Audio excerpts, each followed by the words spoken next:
Primarily, we use the autologous stem cells. That is basically the extraction done via a liposuction. That is also a mini liposuction which is done, or they can be extracted via the bone marrow, or they can be extracted from other sources, but primarily we use the liposuction. The benefit of this is stem cells are basically the precursor cells which are responsible for the complete being of a person. So they are undifferentiated, can renew themselves, hence they have properties of self-renewal, as well as once differentiated by various triggers which are given to them in vivo in our body normally, they can form themselves into various types of body cells like liver cell, chondrocytes, or even if we have to talk about cardiocytes, etc.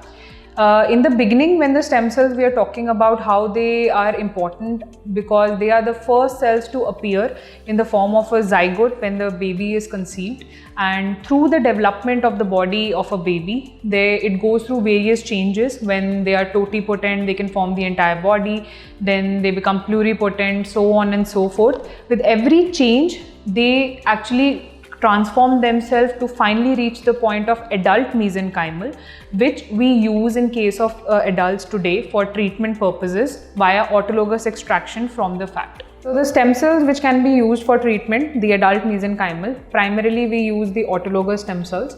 That is basically the extraction done via a liposuction. That is also a mini liposuction which is done, or they can be extracted via the bone marrow, or they can be extracted from other sources, but primarily we use the liposuction.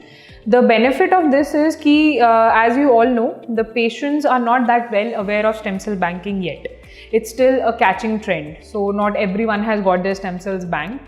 So in order to ensure that we have sufficient amount of stem cells to treat with the least amount of side effects and in a minimally invasive way, this is the safest route of extraction, that is autologous via liposuction. Plus, once that is with us, we use the stem cells within a period of 3 to 4 months, which is during the administration of the patient, and then they are discarded. So there is no cross-contamination, there is no such banking process that we can bank those stem cells and then use them after 20 or 30 years. The stem cells are banked fresh, processed and used in the patient himself. As we know, stem cells are now a raging science which is coming, and everyone who is passing any medical school now needs to know about these options, specifically for diseases like autism or diseases like Parkinson's, Alzheimer's, or for example the diseases which are no longer possible to be treated via transplant in case of liver cirrhosis patients, in advanced case who are not able to get a clearance, or in cases they are not able to find a donor in time. All these options can be benefited significantly from stem cells.